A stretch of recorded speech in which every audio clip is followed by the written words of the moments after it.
Bonjour les êtres conscients, bienvenue sur ma chaîne de spiritualité. Je fais aussi des vidéos de tarot, d'oracle et de canalisation. Aujourd'hui, c'est un podcast sur une vision que je voudrais partager avec vous d'une nouvelle société dans laquelle on pourrait vivre et ça pourrait arriver bien plus vite qu'on ne le croit. Donc, stay tuned. Pour ceux qui ne me connaissent pas, moi c'est Gaëlle, je suis un guide de vie et un enseignant spirituel. Et j'aide les personnes en quête de sens à trouver leur chemin vers une vie plus consciente et plus heureuse. Pensez à vous abonner à ma chaîne et à cliquer sur la cloche pour recevoir les notifications et ainsi pouvoir recevoir mes futurs podcasts et vidéos donc sur tous les sujets de spiritualité et puis aussi mes vidéos d'oracle et de canalisation. Alors voilà, on va parler de la vision que j'ai pour un nouveau monde. C'est utopique sans l'être. C'est quelque chose qui est réaliste et qui va certainement se produire dans un laps de temps assez court, pour diverses raisons, par obligation, mais aussi par ouverture des consciences. Alors, c'est quoi cette société ?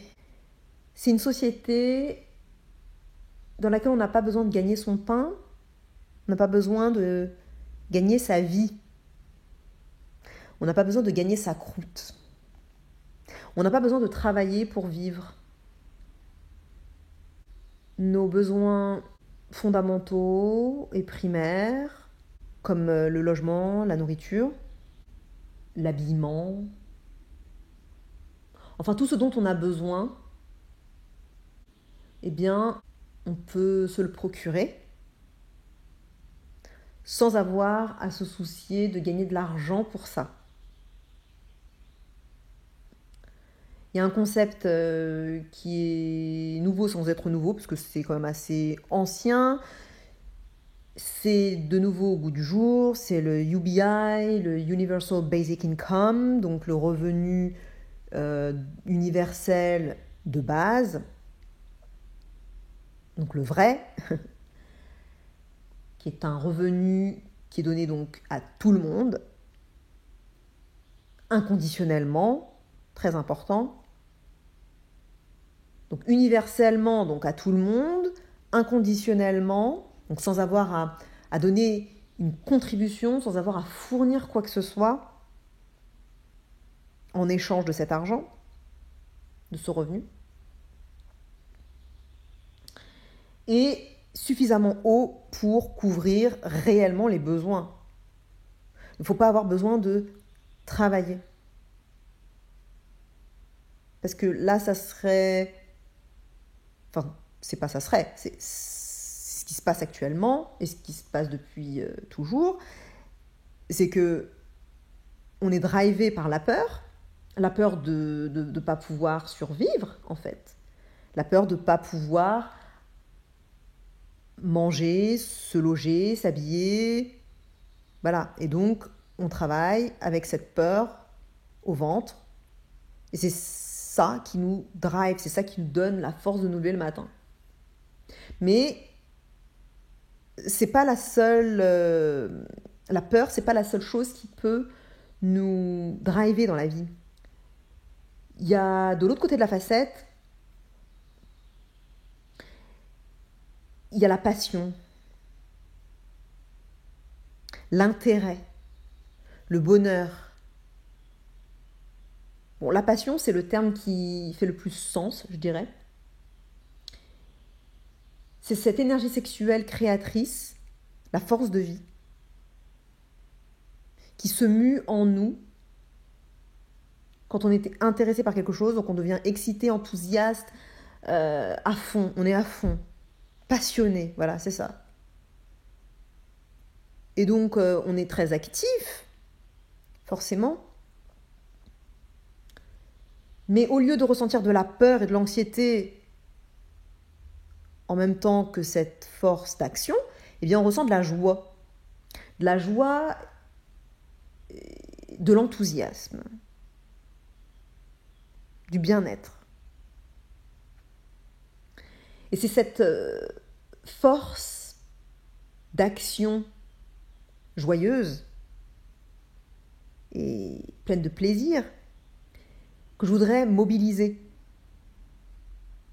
que je voudrais qu'ils se mobilisent dans la société, au lieu de cette force d'action motivée par la peur et par l'instinct de survie.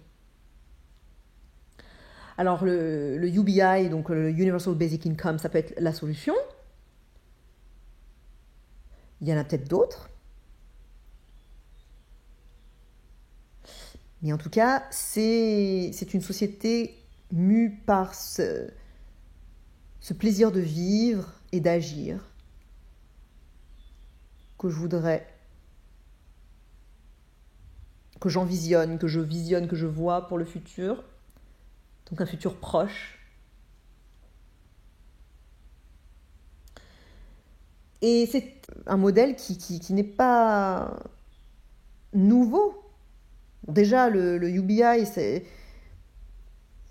ça a déjà été mis à plat par le passé, dans des livres. Le président Nixon aussi voulait le mettre en place. Là, avec les suites... Enfin, c'est pas vraiment les suites, mais c'était pendant le Covid-19 qu'il y a eu une sorte de forme de UBI qui s'est mis en place, bon, temporaire, mais c'est quand même une forme. Même aux États-Unis. Truc de dingue. C'est un modèle qui a été en test dans plein de pays du monde. Mais vraiment, dans vraiment beaucoup de pays du monde, de l'Inde au Canada, à certains pays d'Afrique, à certains pays nordiques, aux États-Unis aussi, en Floride. Voilà, enfin, ça a été vraiment testé partout dans le monde et on se rend compte que les gens ne sont pas fainéants. Les gens ne vont pas rien faire s'ils avaient leurs besoins de base comblés. Les gens ne feraient pas rien. Les gens ne font pas rien. On veut nous faire croire que les gens sont paresseux, mais non. Qui est capable de ne rien faire, mais ne rien faire de sa journée? Ok, quand on est enlarvé, annihilé par le travail et que, en fait, on est des morts vivants, qu'on se lève le matin en automatic pilot, voilà, qu'on se couche le soir et qu'on a fait son automate toute la journée, et puis qu'on rinse and repeat, voilà, on recommence tous les jours pareil, et c'est comme ça qu'on vit notre vie. Bah forcément, vivre notre vie sur cet instinct de survie, ça nous enlève notre énergie en fait. Donc on survit. Et donc forcément, quand les vacances viennent, bah, qu'est-ce qu'on fait? On dort. On veut rien faire. Bah oui, parce qu'il faut remplir son corps à nouveau d'énergie. Donc forcément, il y a une période où on a envie de rien faire. Et puis de toute façon, cet instinct de survie, il nous maintient juste dans un état dépressif permanent. Donc quand on est dépressif, bah, on a envie de rien faire. Mais ça, c'est pas un état normal. Et c'est pas un état de bien-être. Donc forcément, les gens, quand ils sont en vacances, bah, vu que les vacances, ça dure combien de temps? 1 semaine, 10 jours, allez, 3 semaines en été? Bah voilà. C'est ce qu'il leur faut pour se remplir. Et puis après, c'est reparti. C'est reparti et on recommence le rat race. Voilà. On court sur la petite roue, comme un rat en cage. Une fuite en avant, une fuite dans les plaisirs. une fuite dans l'alcool ou les substances addictives, la nourriture, les addictions amoureuses. Enfin bref, on fuit. Mais au-delà de 3 semaines, une fois qu'on s'est rempli, 3 semaines de vacances, mais on ne peut pas ne rien faire. On est obligé de faire quelque chose. On ne peut pas rester là comme ça, assis sur une chaise sans rien faire. Donc on va faire des choses. D'ailleurs, les gens font des choses. Quand ils sont en vacances, ils font des choses. Ils font plein de choses, ils sont actifs. Pour ceux qui en ont l'énergie, bien sûr. Et puis, même pendant l'année, on va dire les gens ils font rien. Ok, ils regardent la télé, ils jouent aux jeux vidéo, ils lisent des romans. Est-ce que c'est rien faire ? On va dire que c'est de la fainéantise, parce que la société ne le perçoit pas comme étant quelque chose de valorisable, valorisé, valorisant. C'est pas productif, c'est considéré comme étant non productif pour soi et pour les autres. Après ça, c'est la société qui juge ça comme ça. Est-ce que c'est vrai, est-ce que c'est faux ? Je ne sais pas, à mon avis, c'est à chacun de voir midi à sa porte. Est-ce que quand la personne a fini de lire son roman ou de regarder son film ou de jouer à son jeu vidéo, est-ce que la personne se sent vivante, remplie, positive, pleine d'énergie ? Est-ce que la personne elle se sent bien ou est-ce qu'au contraire elle se sent encore plus mal ? Parce que si elle a l'impression d'avoir perdu son temps, qu'elle est encore plus dépressive qu'avant, je pense pas que là effectivement ça soit hyper bon pour soi. Après ça c'est à titre individuel qu'il faut voir ça. Mais là ça me fait rentrer dans la question de la valeur. La valeur, qu'est-ce qui nous donne de la valeur en tant qu'être humain ? À quoi on sert ? Quelle est notre valeur ? Quelle est notre contribution ? Où se trouve notre contribution ? Où se trouve notre valeur ? Est-ce qu'elle se trouve dans nos compétences, dans ce qu'on fait pour les autres, dans ce qu'on fait dans le monde, dans notre travail ? Dans quoi ? C'est une bonne question, ça, à se poser. Est-ce que notre valeur, ce ne serait pas tout simplement intrinsèque au fait d'exister, au fait d'être vivant ? Parce que quand on regarde les plantes, les animaux, nous, on fait partie du règne animal. On ne leur demande pas d'être productifs, on ne leur demande pas de contribuer à la nature. Ils y contribuent tout simplement parce qu'ils sont.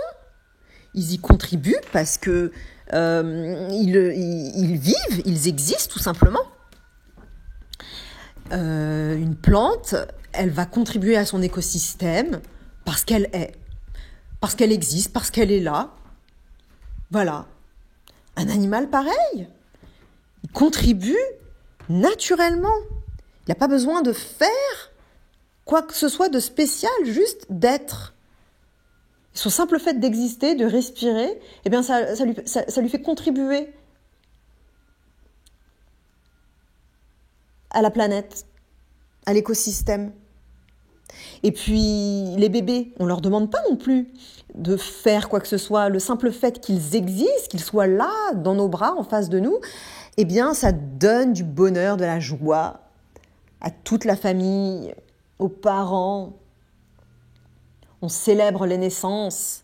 C'est un heureux événement, mais le bébé, on lui demande rien de faire. Mais à un moment, quand il grandit, on commence à lui demander de faire des choses. Alors, où est-ce que ça commence ? Est-ce que ça commence avec l'âge de raison, où là, on se dit, bon, maintenant, t'es raisonnable, hein, tu commences à avoir une cognition, alors, bon, maintenant, tu peux plus juste être. Maintenant, il faut que tu fasses, que tu sois un être... même pas un être vivant, il faut que tu sois ni un être humain, il faut que tu sois un faire humain. Un fer vivant? Et est-ce que c'est fair? Est-ce que c'est correct, ça, de mettre cette injonction de faire? Ou est-ce que, en tant qu'être humain adulte, on est des êtres humains qui avons juste besoin d'être, tout comme un bébé, tout comme une plante, tout comme un animal. Voilà, donc il faut se poser la question de ce que c'est que la valeur des êtres humains. Et finalement, une fois qu'on se pose cette question et qu'on y répond, et qu'on se rend compte qu'on n'a rien besoin de faire, là il peut se passer quelque chose. Là il peut se passer quelque chose, on peut se détendre. Voilà, on se détend parce qu'on sait que tout va bien. On n'a rien besoin de prouver. Tout est bien. On est des bonnes personnes. Donc ça, c'est la première étape. Voilà, au niveau de la valeur et de la contribution. Et la deuxième étape, c'est de se rendre compte que les Grecs anciens, ils avaient déjà mis en place un modèle de société dans lequel une grosse partie de la population libre, ne travaillait pas. Toutes les tâches de labeur étaient confiées aux esclaves, aux personnes non libres. Ou alors, pour la question éthique, évidemment, ça serait à revoir. Mais la technologie, finalement, elle a pour ça, c'est elle qui va remplacer et qui remplace déjà le labeur humain. Donc au lieu que ça soit des esclaves, c'est la technologie, les machines. D'ailleurs, qu'on le veuille ou non. D'ailleurs, jusqu'à présent, on voyait la chose dans le sens négatif. Oh, les machines nous mettent au chômage, les machines nous volent le travail des humains. Ah, on va plus avoir de travail parce que la technologie, oh. Mais voyons ça de façon positive. En quoi est-ce que c'est négatif, ça? C'est plutôt positif. Que les machines nous prennent notre travail, bien, c'est très bien. Elles n'ont qu'à le prendre. Comme ça, nous, on est des êtres libres, comme dans la Grèce antique. Et on peut vaquer à nos réels intérêts. Des occupations qui nous inspirent et qui initient la force sexuelle créatrice, la force de vie à l'intérieur de nous. Ce qui peut nous permettre d'agir dans la joie et le plaisir de vivre, le plaisir de créer, le plaisir d'innover, d'inventer, d'avancer, de progresser, de développer, d'améliorer, de devenir la meilleure version de soi. Et donc dans cette Grèce antique, eh bien, les gens n'étaient pas oisifs. C'est à cette époque qu'on a remarqué un boom gigantesque de la créativité, de l'innovation, un boom au niveau de la philosophie, des lettres, des sciences, de la métaphysique, de la spiritualité, de la sagesse, des arts. Un boom à tout niveau. Au niveau de la conscience humaine.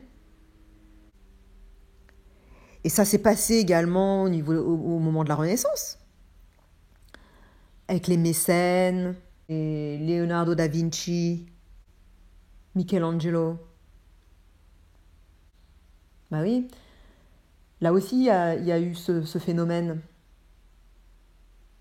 cette renaissance de la société. Ce boom au niveau des arts, de la littérature, de la philosophie, des sciences, de la métaphysique. Vraiment un boom à tout niveau. Ensuite, le siècle des Lumières, la cour, les nobles qui étaient à la cour n'avaient pas besoin de travailler. Enfin, on leur avait même enlevé le travail. Donc, du coup, ils avaient besoin de remplir leur journée, de faire quelque chose d'eux-mêmes.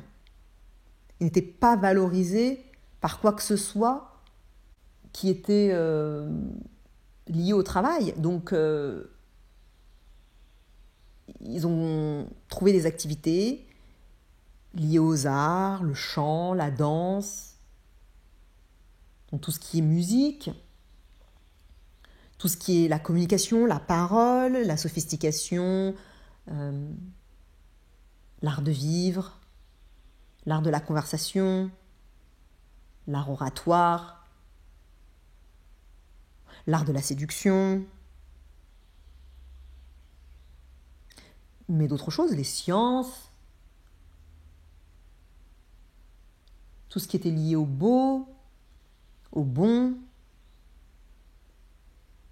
la philosophie. Donc, ce concept n'est pas nouveau. Ce qui serait nouveau, c'est que ça ne soit pas basé sur l'oppression d'autres êtres humains. Évidemment. Mais on en a parlé de la technologie, donc du coup, l'automation, les systèmes automatisés, les machines, tout ça, ça va permettre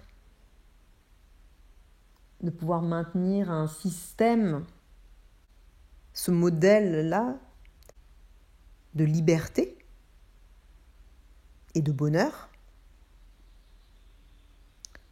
sans avoir le coût humain d'une partie de la population.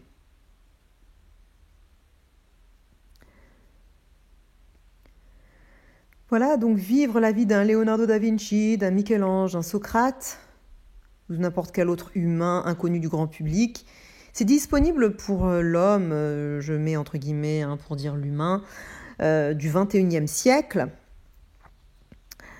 Tout au moins ici, dans notre pays, donc je parle de la France, mais en réalité, c'est disponible dans tous les autres pays développés, et puis en réalité pour le reste de la planète. Parce que comme je l'ai dit précédemment, le UBI a été testé partout. Inde, États-Unis, Afrique, Suède ou Finlande, je ne sais plus. Enfin bref, ça a été testé quand même partout. Et donc c'est disponible sur la planète. Mais alors bien sûr, on va se concentrer là déjà sur nous. On va déjà balayer devant notre porte avant de vouloir inspirer le monde. Et donc il faut déjà qu'on puisse instaurer ce style de vie-là à notre échelle individuelle. Donc vous, qu'est-ce que vous faites, vous, personnellement, pour vivre cette vie de bonheur à laquelle vous aspirez? Alors peut-être que ce modèle-là ne vous inspire pas et que du coup, vous n'y aspirez pas. Auquel cas, c'est très bien. Chacun voit midi à sa porte. Mais pour tous ceux qui voudraient, en tout cas qui se sentent inspirés et qui ressentent un souffle d'espoir, qui ressentent cet idéal comme étant quelque chose qu'ils aimeraient bien mettre en place dans leur vie, qu'ils voudraient pour eux-mêmes et pour les autres, eh bien, il faut commencer à le mettre en place. Donc, comment vous pouvez vivre comme ça, là maintenant. Là maintenant tout de suite. En attendant que les gouvernements proposent une solution, mais ça va venir forcément assez rapidement, déjà du fait du Covid, parce que les suites du Covid, ça, voilà, la crise qui va en découler va requérir cette solution, ou en tout cas une solution similaire. Et puis, comme j'ai dit, la technologie, les machines vont commencer à faire pression. Et cette histoire de UBI, ça a été débattu. Enfin, je veux dire, j'ai entendu beaucoup de vidéos à travers le monde sur le sujet. Et même en France, ce sujet est mis sur le devant de la scène, doucement, doucement. Donc, et ça fait déjà quelques années maintenant. En 2017, on en parlait déjà. Mais alors, en attendant que les gouvernements puissent mettre ça en place, comment vous, à votre échelle, vous pouvez mettre ça en place dans votre vie, à votre niveau? Moi, personnellement, je travaille beaucoup, mais je ne travaille pas dans le sens qui est entendu communément. Je fais beaucoup de recherches, beaucoup de lectures, je regarde énormément de contenu, vidéos, je lis beaucoup d'articles, de livres, j'apprends énormément, je prends beaucoup de cours, où que ce soit, sur Internet ou physiquement. Je suis très autodidacte également. Donc j'apprends énormément sur tous les sujets qui m'intéressent, qui me passionnent. Donc moi c'est assez large. Tout ce qui est spiritualité, psychologie, métaphysique. Ça va même jusqu'aux sciences,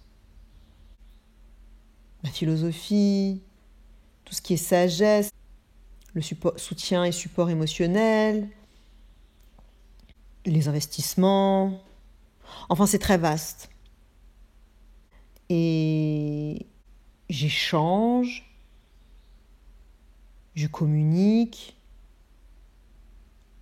je fais quelques vidéos YouTube pour partager avec vous, ou là, en l'occurrence, un podcast.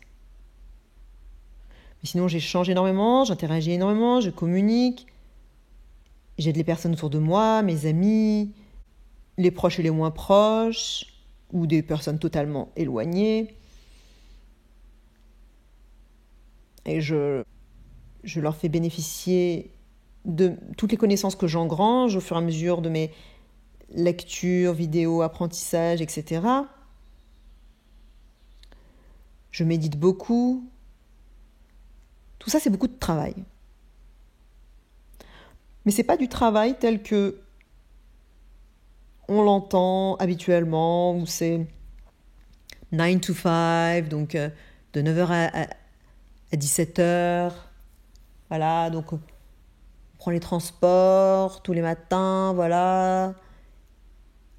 Ou la voiture, on est sur place, en entreprise, pause déj, voilà. On repart travailler. La petite pause de 4 heures, et puis après on repart travailler, ensuite on rentre chez soi, on reprend les transports. Enfin, bon, vous connaissez le truc. Bon, moi, j'ai pas ce lifestyle, et j'essaye de développer mon modèle que je vis déjà personnellement. J'essaye de le développer à un autre niveau. Voilà. Mais moi, mon vœu, mon souhait, ma vision, c'est que mon lifestyle soit étendu à tout le monde et disponible pour tout le monde. Et puis chacun fera les activités qui le motivent. qui lui sont personnelles et individuelles, singulières. Et pour vous, ça ne sera pas forcément la philosophie, la psychologie, la spiritualité, ni rien de tout ça. Enfin bon, si vous m'écoutez, c'est quand même certainement que vous êtes intéressé par toutes ces choses-là aussi. Voilà mes chers amis, mes chers êtres conscients. Likez, abonnez-vous si vous voulez recevoir plus de contenu comme ça, ou si vous voulez recevoir des vidéos de tarot, d'oracle, d'autres enseignements spirituels, d'autres podcasts. Et je vous fais des gros bisous. Salut tout le monde, ciao!